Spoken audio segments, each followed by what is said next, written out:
All right, everybody out there in YouTube land. This is episode 1, season 2 of Halfass Presents the podcast. I'm trying to do a little bit of editing. Um, we'll see how this goes. So, tonight's special guest is Bob Johnson. I've been trying to get him on since the very first episode I put out. Um, a lot of you know of Bob Johnson if you don't know Bob Johnson personally. And for those that don't, Bob is one of the founders and creators of getting this whole 187 scale vehicles world together. Way back in the early 2000s, maybe 2000, 2001 is when they decided to do something with the vehicle side of this hobby. And he is one of the founders. So I'm super happy to have him on. Like I said, I've been trying for a long time to get him on, but he's just been busy. Understandable. It is what it is. Life comes first, hobbies and everything else comes second. So I'm just super glad that he decided to get some time to do it. So Bob Johnson. I'm pretty happy. I'm pretty glad that I'll be able to speak with him, and you guys will be able to hear his side of, what's going on with the hobby and what he thought and why he thought, and all of that good stuff. With that being said, like I said, this is the first episode, and I'm gonna try and have this edited so it all works. Do a little bit of intro in the front of the video. I still trying to figure out how to get like a logo of the podcast up.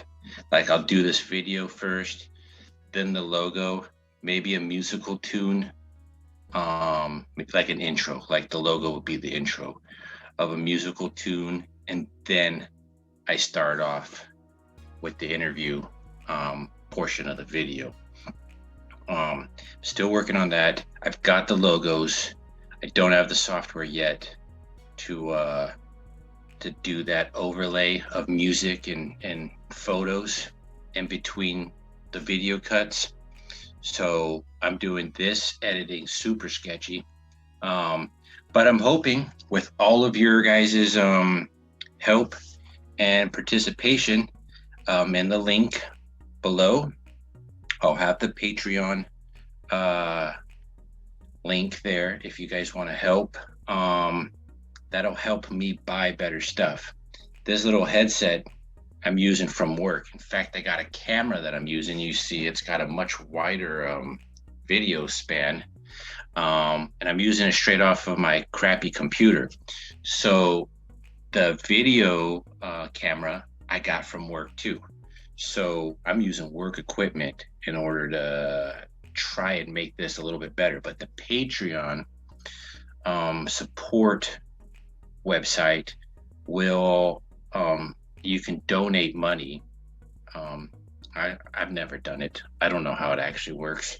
But you donate maybe once, maybe monthly, I don't know. And you can do it as low as I think $2 or $5 or something. But any of the money that goes into that Patreon account will I'll use to buy the stuff I need to make this podcast much better. I'm working on getting an editing system here within the month. My work is paying out big money by the end of the month for some COVID pay they gave us and some holiday pay. So by the end of the month, I'm hoping to get a decent editing system to where I can edit everything and make the podcast look professional and not just janky. And I've told all of you how I do it from beginning to end. As soon as it starts recording to the end of recording, everything that's in between that is what's in the video because I don't edit. So that's what I'm trying to do. I'm trying to be able to overlay video, overlay music on top of the video, so you don't have to look at my ugly face the whole time, and we can see a better picture of what the guest is trying to show us. because sometimes if you're using just your phone to watch these podcasts, then depending on how big your phone is or how small your phone is, it's still kind of hard to see what the guest is trying to show you, just by holding it up to the camera like that. So if I can overlay a video or even a picture that covers the whole screen, then it's much easier to see what they're talking about, what I'm talking about, etc. So that's the whole point of the Patreon. It'll be in the link, or it'll have a link in the description below. Like in all my videos, I put a description of the guest, and then their link to their Facebook page or what have you, their YouTube channels or whatever they want to share with us. So I'll have the Patreon link in there if any of you want to go there. And the cool thing about the Patreon account, or link, it gives me the option to put special content on there, stuff that isn't going to be on the YouTube channel, like a kind of behind the scenes, little extra tidbits, maybe the outtakes or something. I don't know. But it's going to have stuff on there that you're not going to see in the regular videos. So I think the only way to see them is to actually be a Patreon donator or something. I don't know. I've never done it. It's all brand new to me. So nevertheless, get back to our guest, Bob Johnson. I'm super happy to have him on. I think it's going to be a super interesting person to talk to. I mean, he is one of the co-founders of this whole little hobby we're into. So without further ado, I hope you enjoy this video. And be sure to like, subscribe if you haven't, put a comment. It helps the video grow. It helps the channel grow.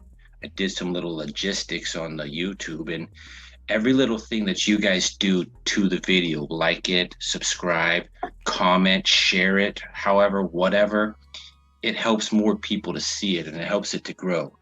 And I think that'd be cool. It'd be cool to get everybody's interviews out there so more people can see them rather than just the people that are subscribed to see them. Nevertheless, hope you enjoy the video. Hope you enjoy Bob. I like Bob. He's a really cool guy. I hope you like Bob. And let's get this going. And thanks again.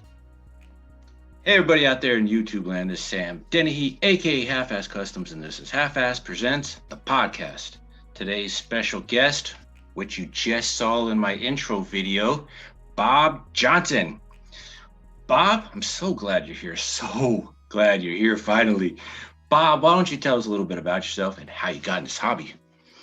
Well, Sam, I find it entertaining that you're so glad I'm finally here, because that's the way we felt when you showed up in Springfield. Yes, I know. So was I. And we'll get to that later. Well, I am happy to be on the podcast with you, Sam. I just want to tell you what a great job I think you're doing. I think you're doing a service to all of the modelers out there. And I really enjoy your videos and enjoy meeting new people that I didn't know about before that were in the hobby, seeing everybody else's work. And I really enjoyed some really special guys like Mike Buddy, William Ratcliffe, Jens John, of course, Ken Patterson, and all of those guys. Maybe half of them I met before, and a lot of them I haven't. So it's really great to find out that there's talent out there that I didn't know about. And if they haven't been on our 187th scale website with contributed photos, I don't know about them. Typically, I don't spend a lot of time on Facebook. We know. So I missed some there. So I really enjoyed meeting the new people through the podcast, and it's a pleasure to see other people's modeling, get to know their background, and how we all got to where we are in a in this little hobby with little bitty miniature vehicles. And there's room for everybody, and you've proved this. There's room for everybody, regardless of what you want to model. And the thing I like about your modeling is that it is unique. First of all, it is amazing. Second of all, and typically most of the photos just don't do it justice. You really need to see the entire expanse of your model display to get a really good sense of how well it's done and how unique it really is. So I saw it first time in St. Louis 2 years ago, and really have enjoyed. We certainly had enjoyed having you in Springfield this year, and we'll talk about that a little bit later. But so how I got started as a pup, as they say, where I come from, got started modeling 1/25th scale automobiles, and then the very first AMT truck model was a Peterbilt 359 that looked like it'd be neat. I kind of had an interest in trucks anyway, and after that, the truck bug bit me. And after building maybe a dozen or so 1/25th scale truck models, and not being stationary in one place at the time, it became obvious that it was going to be difficult to lug around 30 or 40 truck models, kits, things in progress as I was going to college, getting married and moving, all that kind of stuff. So that kind of put a crimp in the modeling for a while, raising a family, having kids.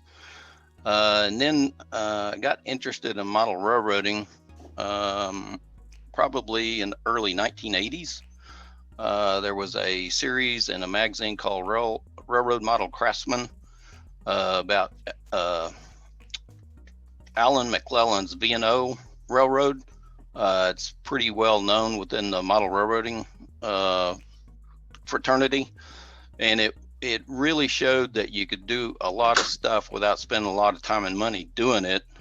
And the theme was good enough. So instead of building micro detailed everything, he did his to a certain detail level across the board, and it was very convincing. And once you saw a video of it, it was really neat. So that kind of kindled an interest in model railroading. After let's see, about 1994, there was the 187th Vehicle Club was started by a group out in California. And at first it was a send your money in, you get a membership card, and they promised, I think, 6 newsletters a year, a bi-monthly. And it was like $25-$30 a year or something reasonable. And I signed up, got my card, and then by chance, and they had their very first annual convention in the LA area, Ontario, back, I think, in 93. And I happened to be working in San Jose in 94, and I got to go to the second one, which was also in Ontario, and it was a blast. I met a lot of people there. That's where I first met Dan Goins. He was selling the classic construction miniatures brass Caterpillar model sets. They only had one out at the time. And the scam was they were going to have all these models. They were going to do a series of 12 models. They were all going to cost between $100 and $150 a piece, but they were exquisite. So I signed up for the set.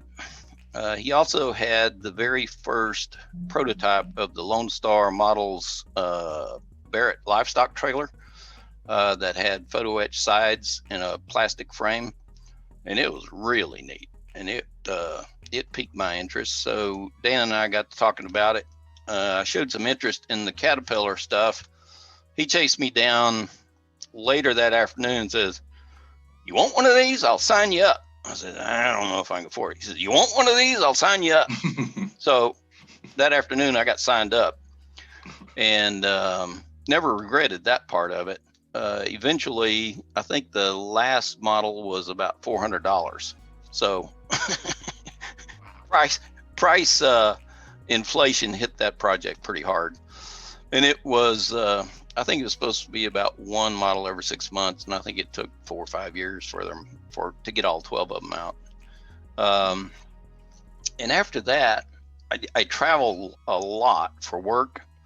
So I got to go visit a whole bunch of hobby shops around the country. When I was living in San Jose, there were some really great hobby shops out in the San Francisco Bay Area. So I I hit every one of those every chance I got. And Roseville Hobbies, the Whistle Stop up in Sacramento, Just Trains, the Train Shop in Santa Clara, all just great railroad hobby shops, and most of them had vehicles of some sort. So I started amassing a collection of Herpa, Viking, some other assembled vehicles, German manufacturers, and started collecting. I guess prior to that, I'd been accumulating some Athearn Freightliners and stuff. So over the course of the next 5 or 6 years, due to my traveling for work and going to I went to a couple of NMRA national conventions, hitting the hobby shops. 2001, during the summer of 2001, must have been June or July, we were in St. Louis for the NMRA national meet there. Met a couple of guys that we all were interested in doing some truck models, and wound up getting involved in the Classic Mint Peterbilt project. So that was a lot of fun and took a lot of time and a lot of somebody else's money, but right. It was a great project to be involved in because it was a lot of fun. Took a lot of research, and it was a great model. If you ever get a chance to see one, it is really spectacular. So about 1999 or 2000, I met Mike Hopkin at the time. He was at Athearn Trains, and he had at the Chicago Hobby Show, he had this little Ford C-Cab that somebody at the 187 Vehicle Club had done the research on, and whoever that was no longer active in the hobby. So I met Mike. I told him how impressed I was with his little truck. We started talking and started communicating, and he and I got talking a lot. And when they got ready to do their second truck model, they didn't have a clue what to do, and asked me and some other people, what do you think we ought to do? That would be a can't miss, got to sell a bunch of them truck models, because that's the business they're in, is selling volume. Right. So me and the other couple of guys involved suggested they do the Mac R model and the Mac B model. And so that's where all of the Athearn Macs came from, was that idea that you could do a couple of chassis and then do some swapping and switching on all the bodies that they did on those. And it's really it's a crying shame that they decided to let their Mac license expire, because those are some really, really, really nice models. And now they're going for a high dollar on eBay. So yeah, I was also involved in a couple of trailer projects with him. Just had a lot of fun working with Mike at Athearn, and now he's at Skell Trains with some other guys from Athearn. But I got to meet a whole lot of people within the industry, and then somewhere in the early 2000s, probably, I made it up to Springfield for the first time for the Springfield show, And I was working in New York City at the time, so I'd drive up, make a day trip out of it, which was a long day, but it was well worth the trip. And it got to the point where I was going just about every year. And then eventually I moved to Vermont, which is only about an hour and a half from Springfield. So I made it every year after that. And then I think Steve Del Sesto told you about how he and his friend Ken at the time rented the hotel room for the very first Springfield show. Right. And I mean, it was crowded. He expected 10 or 20 people to show up, and there must have been well over 100. One of the guys who showed up there was Balaz Borbely. Yeah. The guy in, love that guy. I think he's in Ireland now, that does the Pit Stop 87 stuff. He was in Hungary when I bought his stuff from him. So if he's in Ireland now. But he's last I saw an address, it was somewhere in the UK, I think, but I wouldn't swear to it. But yeah, he was in Hungary when I bought my first stuff from him as well. But his photo etch stuff is absolutely spectacular. He's a great modeler. And he and I think a girlfriend or wife and maybe a brother or somebody else, there were 3 of them together. He was the only one that was a modeler, but I mean, he wowed everybody with his presentation and his models that he had built up. And he's done great work ever since. His photo etch is just absolutely spectacular. But, you know, going to these places, you meet these guys. Sometimes you meet them once, but you don't ever forget them. Right. Well, so, he's one of those cases, you know. Like, if he can ever get back to the States for another show, that'd be awesome. I'd love to meet him. Another guy that I met through one of our shows that I've never forgotten is William Ratcliffe. William showed up at a meet that we were doing in Towson, Maryland, outside Baltimore.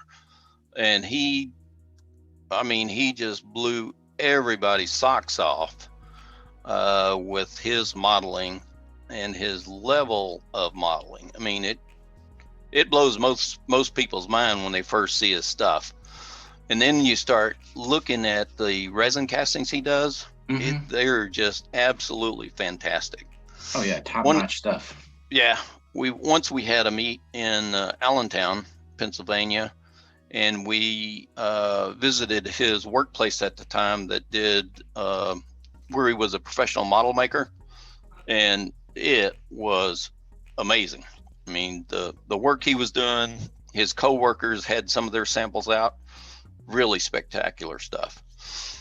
And of course, you know, nobody does resin casting anywhere like what William does. I mean, it's just top-notch stuff.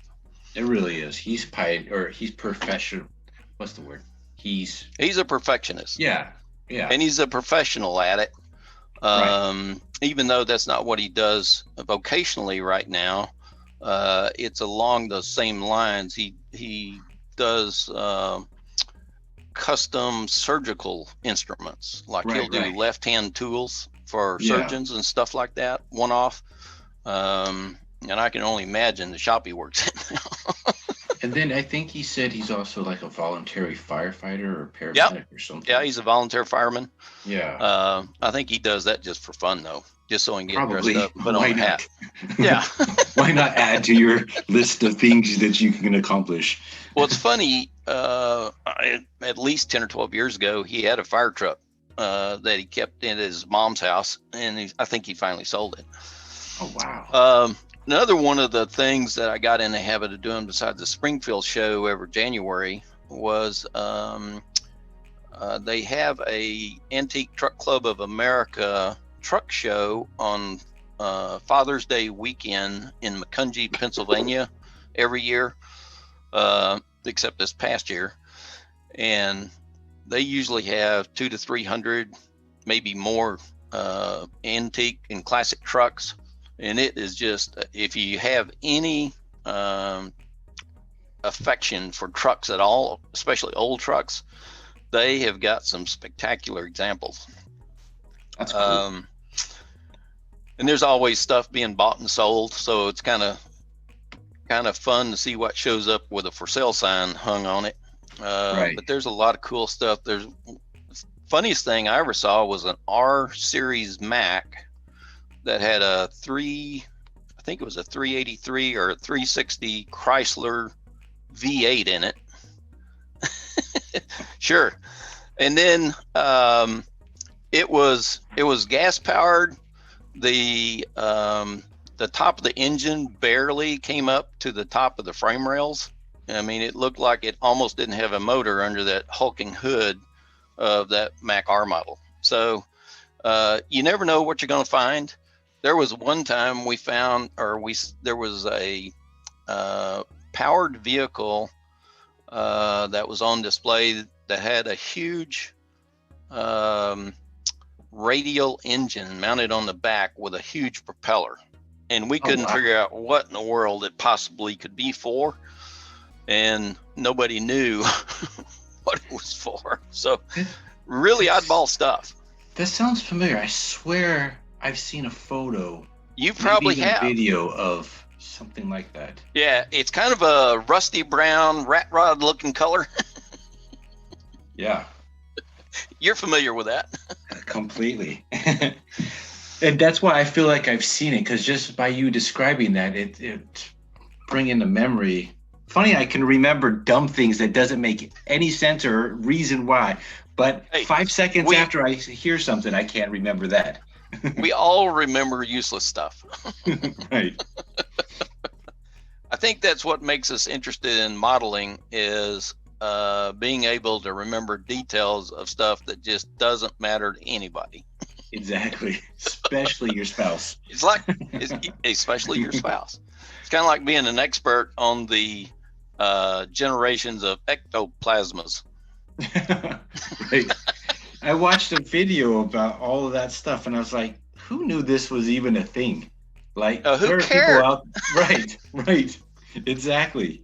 Well, here's what's funny too, not to get off topic, but I was watching a documentary of Dan Aykroyd and the Ghostbusters, and he made sure every single point of dialogue that was scientifical jargon was legit actual stuff that is used in that field. Yeah. I was like, wow. Yeah, it's kind of cool. So back to Springfield. I've been going there for probably 20 years and involved in the 187 Vehicle Club for over 10 in our displays. And you made it there for your first time this past year.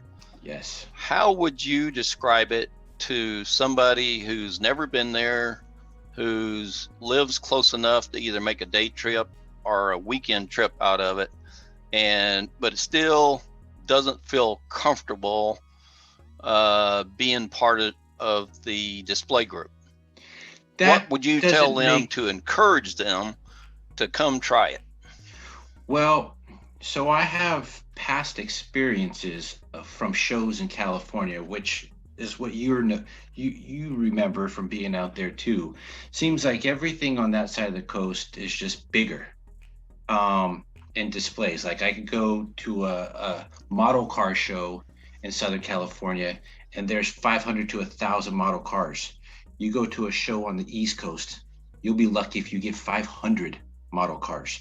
And that's regular 125th scale. So to go to a train show, which is literally probably the biggest train show in all of the East Coast, that train show in Springfield, the Amherst show, that seemed like a regular, normal size big show in Southern California. Yeah, it is a big show. Yes. And as you know, we have a fairly large presence there with our 48 tables or whatever it is. Which is impressive. Well, as your first time there, how would you encourage somebody else who's never been to come and try it? Oh, definitely do it, because if you collect, which half of those people that were displaying were collectors and they were displaying their collection, or if you build anything custom, even if it's construction or commercial, whatever, and you want to get any kind of recognition from your peers or your fellow friends, on Facebook or wherever, that's probably the number one place to go, because it seemed like every major person that you see on Facebook constantly, or you've seen in the last 10 years, post on there, all the big wigs and I'd say like the old heads, but the people that have been doing it for the longest, seems like they go to that show. And it's Did so you neat. feel welcome? Did you feel Oh, comfortable with the group? 100%. Did you have 100% fun? welcome. I had a blast. Now, I wasn't selling anything. I was just displaying, but I had enough stuff on my table to look like I was selling everything. Um, I brought like 90% of everything I had, and I showed out in force, but I felt totally welcome. And it was such a different atmosphere than the RPM meet. RPM meet is, they're there just for the models and the modelers. It's just a big, huge, don't get me wrong, but like geek fest of train fanatics that want so much train stuff that you never even heard of or even care about.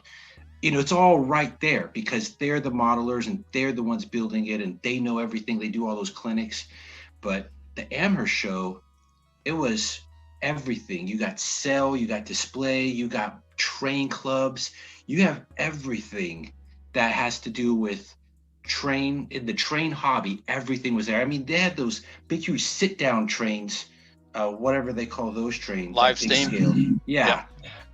Displayed. They weren't running them, but they were displayed, and they were there to talk to you all about that stuff and tell you everything you want to know about it. So from that big scale to the little scale, I mean, I think they had a couple of little tiny displays that people were selling of like Z scale, or even Right.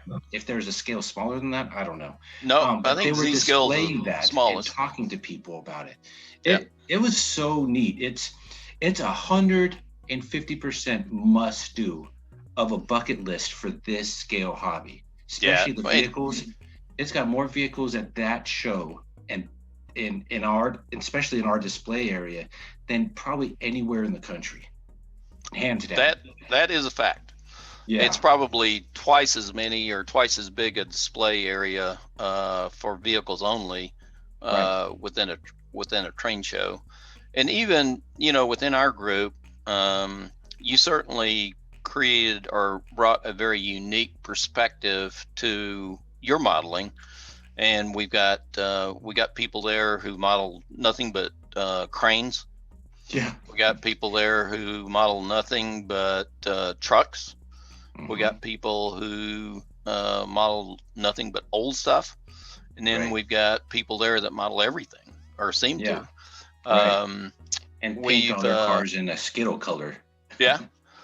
We got one guy, Gary Smith, who just is passionate about fleet trucks, truck lines. Mm-hmm. He usually has anywhere from 20 to 100 freight carrier trucks there. Let's see, who else? William is there with, William has fire trucks. He's got dump trucks. He's got race cars. He's got all of his kits for sale. That like 14 long foot bridge. Yep. Actually, that thing was like 30 feet long. Oh, you can, yeah. You were under the bridge, weren't you? Or beside the bridge? Yeah, I was right next to it. Yeah. Literally right next to it. Yeah, that was amazing. Yeah. That guy's crazy talented. He is. And he's a super duper nice guy. And I think that's another thing you can say about all of the guys or all the people in our group who participate in the show is everybody is friendly. Everybody who's there are friends. And we have a great time. We have dinners together, we have meals together, and we just have a great time. Another guy who's there, Brad Hassler, has some really great truck models. My buddy from West Texas, John Ross, is there talking all the time. And then we have the guys that do the Route 87 diorama module displays. Yep. Jesse Wygan and Ian Cooperstein have got their big display area, and then Glenn Williams has got his Coast Guard usually there. So Right. we just have a lot of really great people. They all have a good time, and we Yeah. always try to make sure that new folks who are there for the first time, we try to make sure you want to come back. So Oh, well, you did a hopefully good job. we'll see you again. Yeah. The next year when it comes Yeah. back, I'm definitely already planning on going because Isn't that it worth the was- trip? yeah, it really was. I mean, grant you that took longer to get up there than it does to St. Louis, but Right. it was only maybe an hour difference. So I'm literally Oh, right wow. in the middle of both areas. Yeah. So it was, as much as I like St. Louis is great for the people that you don't think you're ever going to see, like Mike Buddy and Kent Patterson and all the other people out there. But the Amherst show, that's the Mecca. Yeah. We need that closer to the middle of the country so it's easier to get to and I don't have to worry about snow. Like Dallas. There you go. Oh, wait, that's not any closer. No, it's much further, but you know what? It might be worth going. You won't have to worry about snow. That is true. But so that's how I got started. We'll save the how I got involved in the 187th vehicle website for another day when we've got Dan on. Yeah, But now each, and I gotta admit I'm way behind on photo gallery stuff, and my New Year's resolution is get back on it. So not to make excuses, but it takes 20 to 30 hours for each one of those. no kidding. Wow. Oh yeah. If it's easy, anybody could do it. It's not as easy as uploading it on Facebook. Right. Yeah. The hard part is when somebody sends me nothing but a photograph, and I got to figure out what it is, write some descriptions, try to figure out what they did to it. What's wrong with you people? So if anybody wants to send stuff or submit stuff, make sure it's a clear photo and include all the details that you would describe to somebody that wanted to make a model build a model just like yours. Right. And that covers it. I mean, that Yes. will do it. Right. Because no, you're exactly 100% correct. You don't have no description, no literature about anything about that model, and you just send that. We don't know if that came straight out of the, I mean, some people would know, but a lot of people won't know if that came straight out of the box or if you actually built that from scratch or whatever. We need to know that stuff. If it's a military model, I don't know anything, but it's green or beige. Right. Me neither.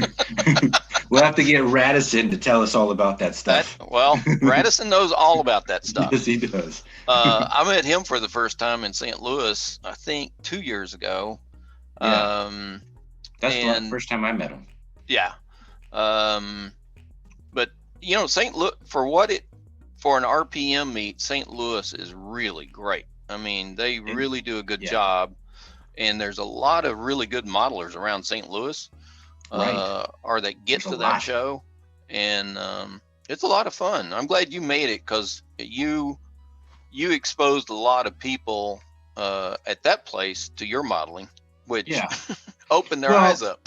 And I look at it like this too, and just in general, I exposed that style of modeling to a model world that really didn't know it was possible to do. Like to take a rat rod, like a Jordan kit, and make it as detailed as you can get, make it a rat rod. A lot of people attempt at that, and in my opinion, don't fully go all the way through it. Because they don't know. And I exposed them to what can be done, and now the door is open. Well, you certainly opened a lot of people's eyes to things they didn't know existed. Right. Yes. And like I said, you really can't appreciate your modeling unless you see the expanse of it, and like your display, the little gas station or the car hop place, the little diner. Right, the Mel's Diner. Yeah. So yeah, it's impressive. I really enjoy your modeling. It's not what I would want to do, but it is It's so not what most people impressive. want to do. Right. But it is so impressive seeing it in Yeah. person that it's remarkable. And I you're to be commended for blazing a path down that trail, and I hope nobody follows you because they're gonna have a hard time doing it. well, yeah, and they'd have a hard time keeping up. Definitely But keeping up. Yes. yeah, I really do like your modeling, and I think you do a great job. Thank you. I appreciate that. The I guess I just want to say thanks again for you doing these podcasts, because it's really eye-opening in a lot of cases. I think the conversation with Jens Johns was really, really it was entertaining, but it's very interesting. Yeah. That's what I was The hoping thought for. of spending $50,000 on a machine that does sand castings, I find amazing. And then his idea of being able to sell a one-time use file from a server, I hope he figures out how to do that, because that sounds really, really We all do. like a workable solution for custom files. I mean, even if you paid like $30 for that file, you Yeah. easily have unlimited use of that same file that you can build in so many different ways. Well, I think his ideas do a one-time use. It's kind of like it self-destructs after you use it once. Mission Impossible recordings. Yeah. If he charged $10 or $15 or $20 or whatever for a one-time use file, and you've got the printing capability, yeah, it would be great. His designs are some of the best proportioned automobile models out there.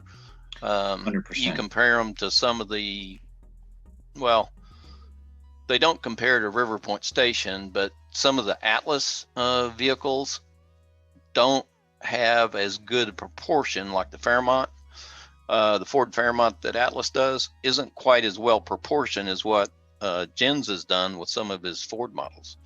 Well, I look at even Oxford diecast, even a quarter of their diecast aren't to scale at all. And most of their wheels aren't to scale.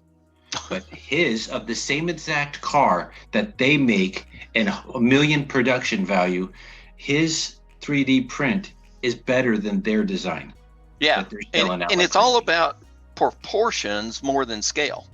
Right. He just seems to get the proportions right. And after he described his process of working from photographs, I can see why they are so well proportioned. He certainly has the eye for it, and he certainly has the talent for drawing. And it's just amazing the expanse of product that he offers. It's unbelievable. I said it in that interview, and I said it in a lot of other interviews. He's the leader for 3D print designs for American passenger vehicles. Absolutely. Yeah. There's nobody that holds a candle to him. Not even close. Right. Most guys are interested in trucks, construction equipment, or rail related equipment, maintenance away or something. So it's he's kind of out there on his own, but nobody just holds candle to him. That's all there is to it. No, he's saying he can come out with a full design within like 3 or 4 days. Yeah. And then make every single version model of that vehicle. Yeah. Right off of that first design. I mean, it's crazy. Yeah. I think he offers way too much, but at the same time, there's that one person that wants that specific version of that vehicle, and he's got it. Well, like he said, some of those he's never sold. Right. And some of those he may never sell. Right. But if somebody wants it, it's going to be there. And he just does a great job. He just posted today on his Facebook page that he designed a Nissan Xterra, and that's an ugly vehicle to anybody. But the person I was talking to just last night, Landon Dash, whatever his name is, he's got an Xterra, and so I sent him that link, and I was like, "You can have your own little car of the vehicle you have of your own, because this one guy made it." Oh, well, is there anything you want to ask me? Well, you got me cornered. That's a mighty fine workshop you got in the background. I Oh, you want a like that? garage like that. Yeah, that's a dream That's garage. Tony Stark's. Yeah, I know. Oh, okay.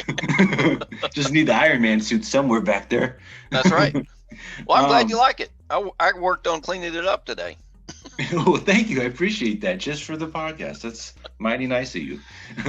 um, so you kind of explained it briefly in your how you got into the hobby kind of thing, with your you got into model cars, and then you quickly got into the construction commercial side of it with the big rigs or the trucks. Yep. I don't see much modeling from you in this scale. So, and I don't know that much people do, since you don't do Facebook all that much, but is that your not professional, your desire of genre of vehicles is like the diesel trucks and big rigs and haulers? Well, I have multiple interests in vehicles, 187 vehicles. One of them is sports cars, race cars, trucks. Construction equipment is kind of a afterthought. It's just there were some really great models available. I was able to score some of the OHS models, brass mining dump trucks that are just great models. But yeah, I really like trucks. And typically, if I'm going to work on a project, I'll build a fleet of them. For my local train club, I'm building a fleet of Preston Trucking tractor trailers. Is going to have about 10 or 20 of them. And then I'm also building a fleet of 6 Pabst Blue Ribbon beer delivery trucks, stripping down the little Athearn beverage trucks. They've got some custom decals. And I'll post some of those on the website when I get them finished, because they're going to turn out pretty nice.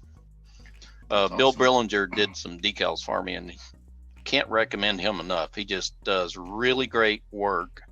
Does it fairly quickly and is reasonable. So can't say enough good things about Bill. But yeah, awesome. I like trucks. I like race cars. I like let's see what else I've got. I like good models, well made, quality stuff. I've got a bunch of Porsches and Volkswagens and stuff from the German manufacturers. Which are the best versions of those? Because if anybody knows anything about Porsches, there was a Hot Wheel line that they did do 187 scale. They did make 3 different versions of Porsches, and they weren't that great. They were toys.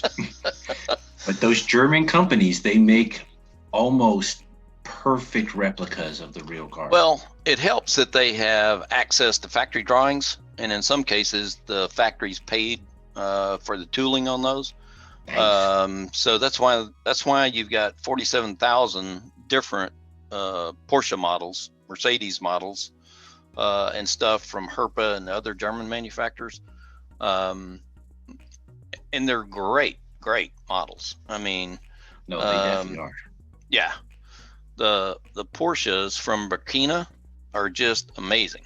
And so basically my interest is really good models.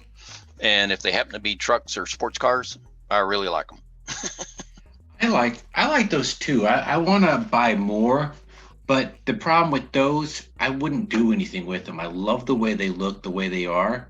Yeah. So, I mean, if, and it's not going to happen, maybe in a 3D print, but if they can build like a body kit for it, to do a wide body kit for it, like say a Lamborghini, the stock Gallardo, if you can get like a wide body kit and then all the aero. You mean if you can tear it up, you'd want one?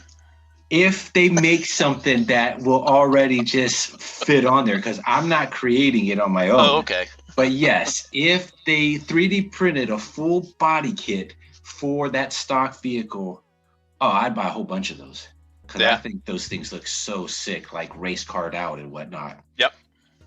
Yeah, I'm a sport. Low I'm not riders. low rider for the supercar world. But yeah, I like supercars more than sports cars. Yeah. I've always liked like Lamborghinis and Ferraris and Yeah. Porsches and whatnot. And I have a few, but I don't have a lot. And that would be the only reason I would buy, like, say, a $40 car, is if I could just add that extra detail all around it, make it even better looking. And I know there's a guy, I think his name's Kurt something, who makes resin casted like Lamborghini Aventadors and whatever. Kurt Titzler in Yeah. Germany. Yeah. KTM models. Yeah, and his Or models KTM are 87. not cheap, but they're No. totally worth it. Yeah, Looking at the detail, oh my gosh. they're amazing models. Yeah. I've got one of his Camaros, I think, and it's spectacular. Yeah, he does a outstanding job for what he does. And the funny thing is, the very thing I'm talking about by those kits having a whole body kit, that's the way he builds them, is to have all that stuff on it. Yeah. But I'd rather buy like a $10 car and then just add that stuff on it than buy something that's like 50 or 60 bucks and hope Or I an don't lose or unpainted break resin something. kit. Yeah, right. But it is super duper quality stuff. Oh, And he does some interesting things, like the wave runners and the little crotch rocket motorcycles. Right. He's really cool stuff. I think it's the same guy. He's creating like a whole He-Man series collection. I missed that one. Scale. Yeah, I think it's him. It might be somebody else out that way as well. But he's like 3D printed everything, all the vehicles, all the characters, everything. And I remember watching it as a kid, but not remembering most of that stuff. Yeah. So it's like, man, you really like that show. You're making everything for it. But I mean, to go along with, says like, the my guy movie, who's built 20 Ecto ones. Literally, yeah. I've got one at East Coast Circuit waiting to get installed with LEDs right now. They're another person or another company I'm trying to get on. They say they want to ship my shipment out to me before they get on. And I mean, I've already sent so many to them. I don't know why I have to wait for this latest batch to come back. But I hear Sammy's a great guy. Yeah, I've spoken to him on Facebook Messenger too many times, and this COVID has really set them back huge. Oh yeah, because I sent a package over to them, I think in April or June. They still haven't even touched it yet, and I usually have like a 4 to 5 month turnaround. Jeez. Yeah, so my customers for that car is waiting impatiently. Say, look, it's not even at my house no more. I'm waiting on them. So customers don't understand that, do they? No, they don't. It's crazy. I don't know. It's funny though, because I ordered two DeLorean Back to the Future cars from Germany, from that company that makes the Back to the Future car, whatever they're called. And right at the beginning of COVID. And they said, well, we shut down our country. We can't ship to the U.S. I'm like, shoot, can you ship anywhere? And so they gave me a couple of countries to ship to. And they said they can ship to Canada? The Netherlands. Oh. They can ship to the Netherlands. And I knew Severin, I think his name is, the guy that made those choppers and the lowrider bicycles I posted on Facebook. I brought to the shows. And I said, ship them to him, and then he can ship to me. It took 4 months, but I ended up getting them. So, I had a shipment that I shipped to Germany probably before the lockdown. That got there after the lockdown. Oh, dang! I wound up shipping that thing 3 times, and one of them got returned to me after about 5 months. Yeah. I think the second one finally got to the customer after about 6 months, and then I think the third one I sent FedEx, so it got there in a week. Oh, nice. That sounds like that's the way to do it then. Yeah, but it cost $50 for a $200 order. Yikes. I tell my overseas customers, I'm like, look, you can have the shipping.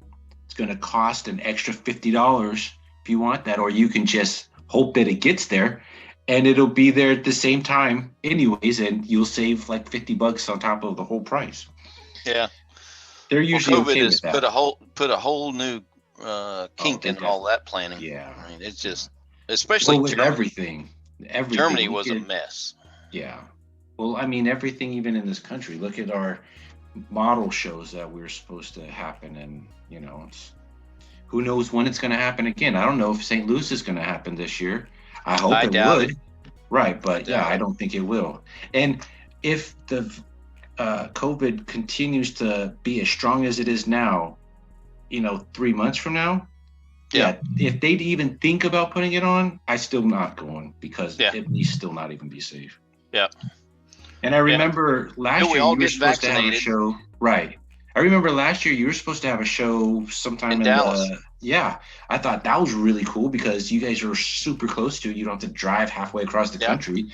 And then that didn't happen either. Yeah. So hopefully we'll be able to do that one. I think they're going to try it again in July or August. So we'll see. Texas is not doing well at the moment. So, which is funny because I listen to a lot of podcasts, and one of them is Joe Rogan. Joe Rogan moved to Texas, Dallas, from California because he didn't like the way California was making their laws and dealing with the pandemic. And he said, it's so much freer out here. And look at what that free is happening. It'll get you sick. Right. You have the freedom to get sick. Yeah, you don't have to wear the mask in a store if you don't want to, but go ahead and risk it. Yeah, exactly. So, yeah, but it's definitely crazy. Hopefully things start to calm down by the end of the year and things start going back to normal to where we can get our lives back and shows starting to happen again. And, we don't have to be scared to like go to them. As long as we can get back to normal by next January, when Springfield rolls around, right? Yes, I'll be okay. Yeah, I'll definitely be okay. That'll be the first big show. Yeah, because I really missed it this year, or I'm gonna miss it this year. So, well, it's funny. So when I went last year in January to the show, I said, I don't think I'm ever gonna go back to St. Louis. What's the point? This show is the Mecca. It had everything and anything, and there were 1,000 times more people, or 10,000 times more people. And I was like, there's really no need, but I was still going to go. But I was just thinking like it was so much there. And where we had you on that main aisle over there, I mean, really, you really got a lot of traffic.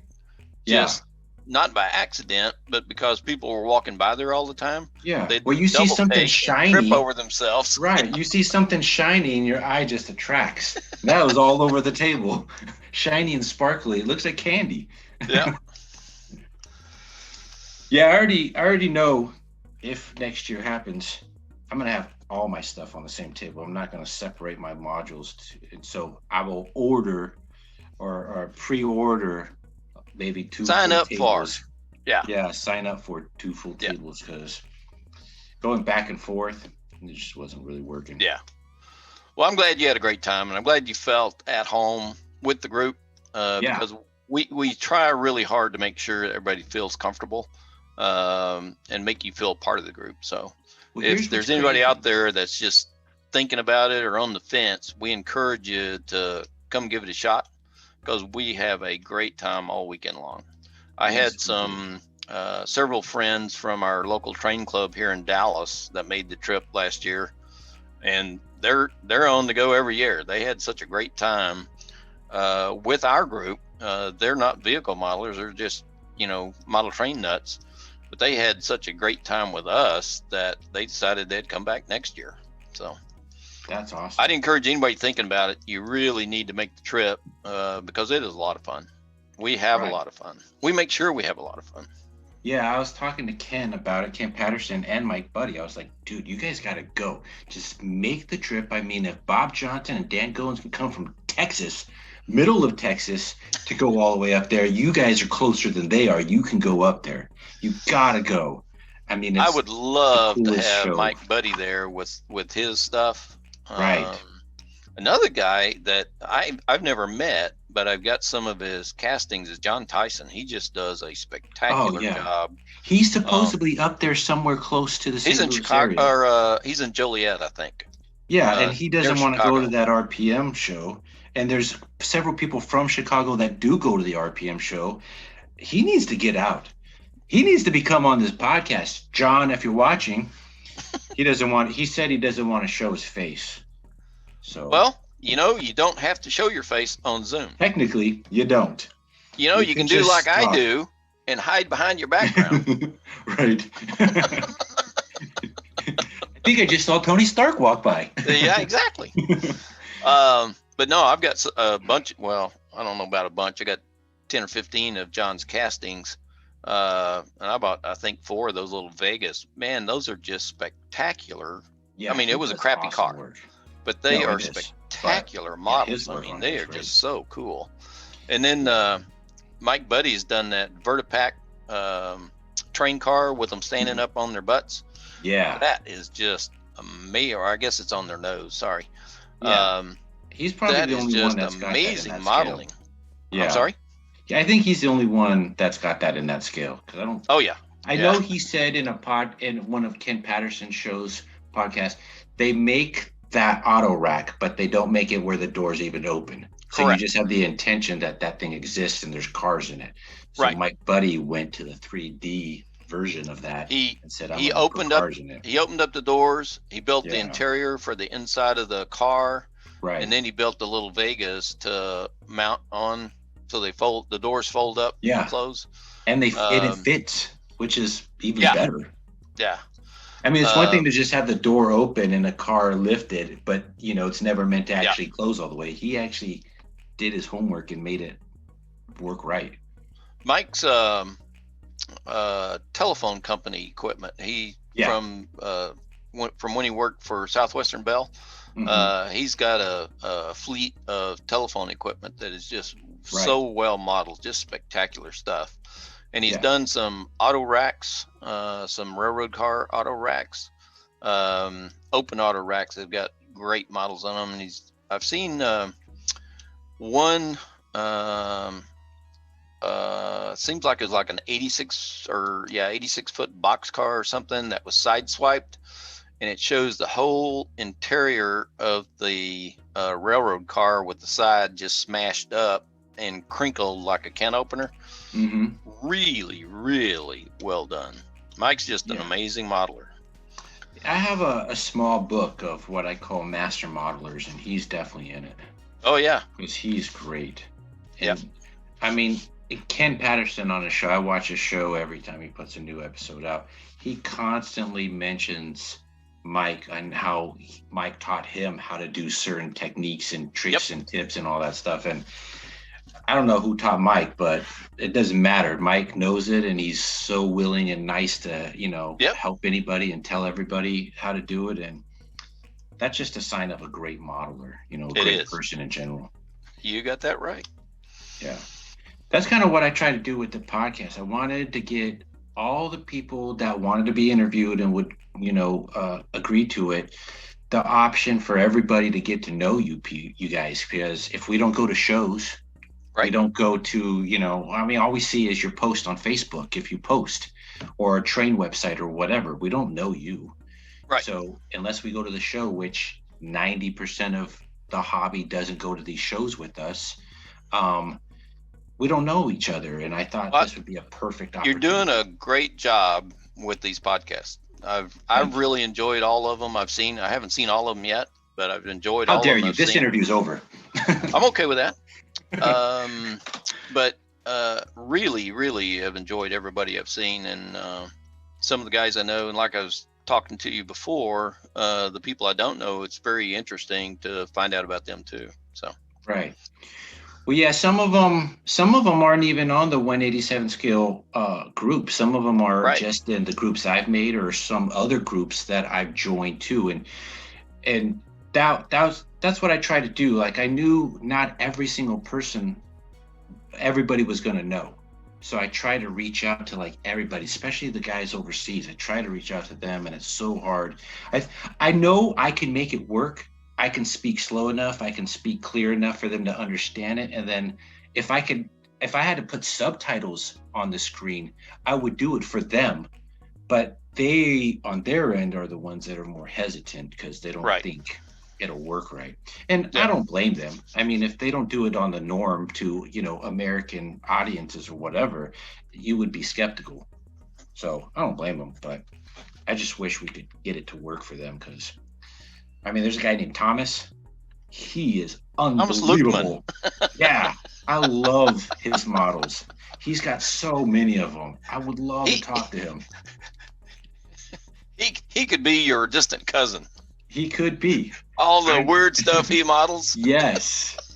Yes. I mean, we've talked plenty of times on Facebook Messenger with no issues, and we are a lot alike. And I Well, really want to talk to him. he is very, very creative. I mean, Yeah. he does some weird I mean, stuff. he told me he went to a hobby shop and bought 20 or 30 or 40 of the Cadillac limousines. Yes. Yep. And he made station wagons and monster Yep. trucks and every Yes. single conversion possibility out of those he possibly Yep. could. And he bought them for like €1 a piece or something. Yeah. So he bought all of them because they were so cheap. I Yep. said, that is awesome, dude. Yeah. Well, he's a very creative guy, and he's got a sense of humor with his model. He does. Because of the amount that he builds and how he builds, most people wouldn't think of that. I know a Yeah. lot of the stuff he's built I never thought of.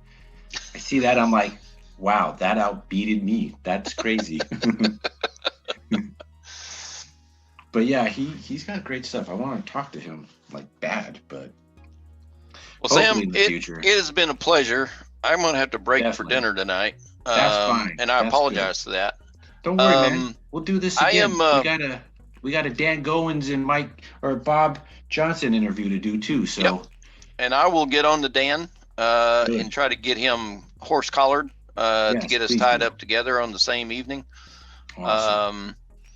But yeah, we'll do it again, and we'll get into the 187th Club or 187th Vehicle Club next go around and get into Cool. the history and details and all that kind of stuff. Okay.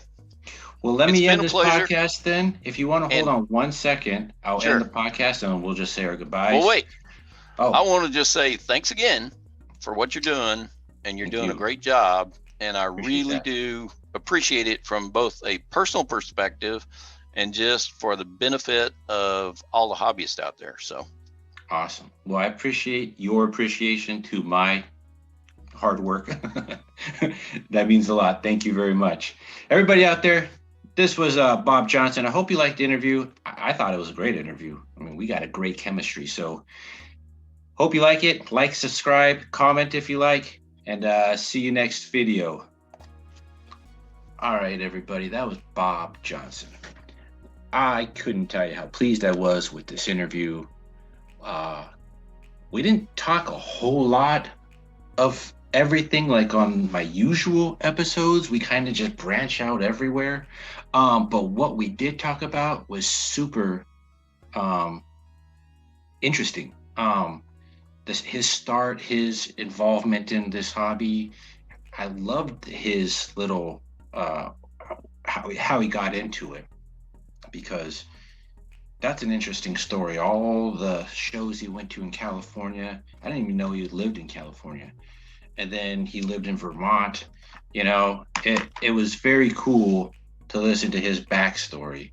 I hope you all enjoyed it. I definitely did. And there is going to be an upcoming episode with him and Dan Goins. And like you heard in this interview, him and Dan Goins created the 187 Scale Club website, which shows a gallery. Used to be like a weekly or bi-weekly. Now it's turned into whatever. Gallery of all different cars from around the world in 187 scale. And it's, for some people, it's the highlight of their building career to be in that gallery because it's published. And that means big news for some people. So it's definitely got a presence in this hobby that people strive to get or to be a part of, is the 187 scale.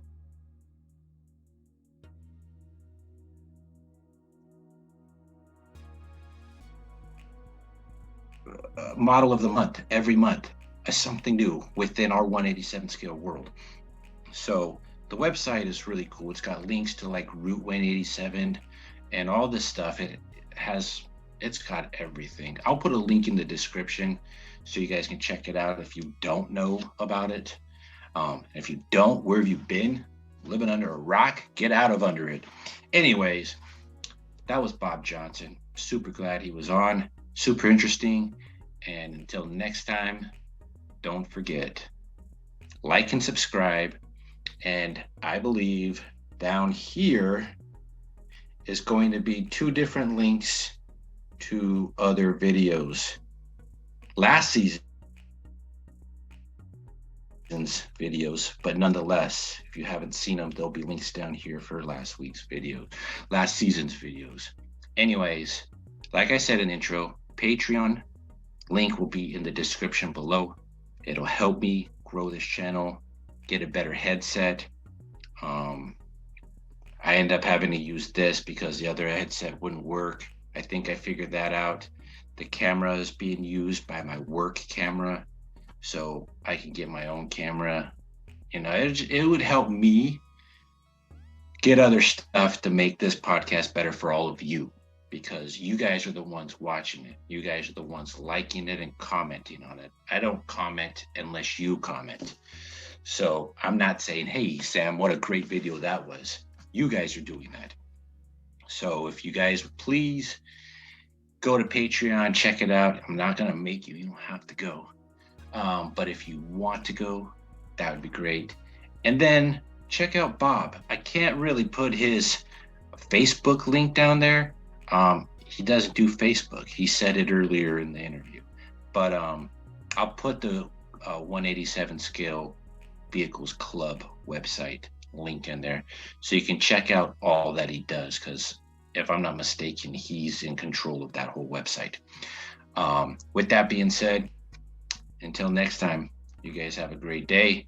Hope you enjoy the video, and see you later.